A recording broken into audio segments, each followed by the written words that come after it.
My name is Sean O'Hare, and this is my Pecha Kucha on the subject of disabilities in higher education. Disabilities in higher education is a complex and multi-layered subject, and we are still at the early stages of understanding disability services in higher ed. In student affairs, we think of disability as diversity. If we consider the concept of intersectionality, the literature talks of disability as being one part of the many areas that make up one's identity, such as nationality, ethnicity, race, age, class, gender, etc. So students with disabilities can feel stigmatized, and that can be a huge challenge to academic success. The way faculty and staff negotiate student disabilities can affect student success in profound ways, both good and bad. Research on the student experience has just started to emerge in the last decade. Scholars and organizations are just starting to identify the need for standards to address the many challenges that individuals face. So how many students identify as disabled? The most recent numbers cited from 2011 say that 11% of college students identify as disabled. It's safe to assume that that number will go up. City College's Student Disability Services Office saw their numbers more than double from 250 to 650 in a 3-year period. So what does disability look like to you? The universal symbol for disability is a wheelchair, which is significant, but did you know that mobility issues only make up 2% of disabilities? We might think of mobility, deaf, and blindness as the big three, but a lot of disabilities are invisible.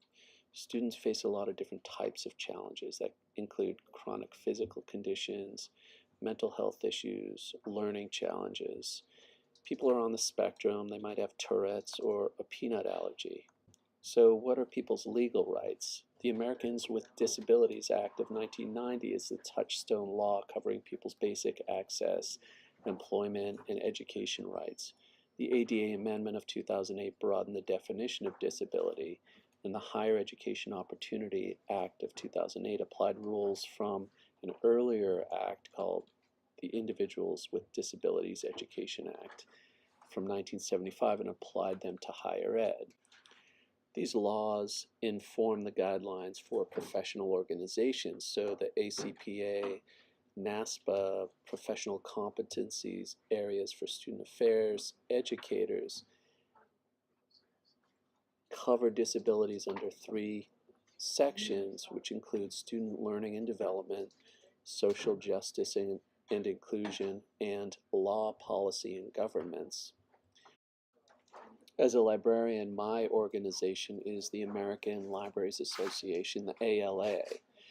So libraries have guidelines for things like information accessibility, and they use universal design guidelines for the physical space, the signage, and the furniture. To offer the proper accommodation, diagnosing a disability is an important starting point because the list of possible disabilities is very long. The 2016 study addressing psychiatric disabilities identified 54 competencies for accessibility professionals. That does not include considerations for physical disabilities, but it gives us an idea of how much we need to consider. Universal design, assistive technology, and signage are some of the physical accommodations.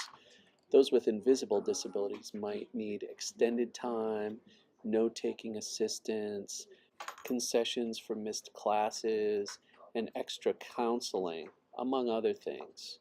While the laws are fairly clear, the way administrators and faculty handle students with disability varies from school to school.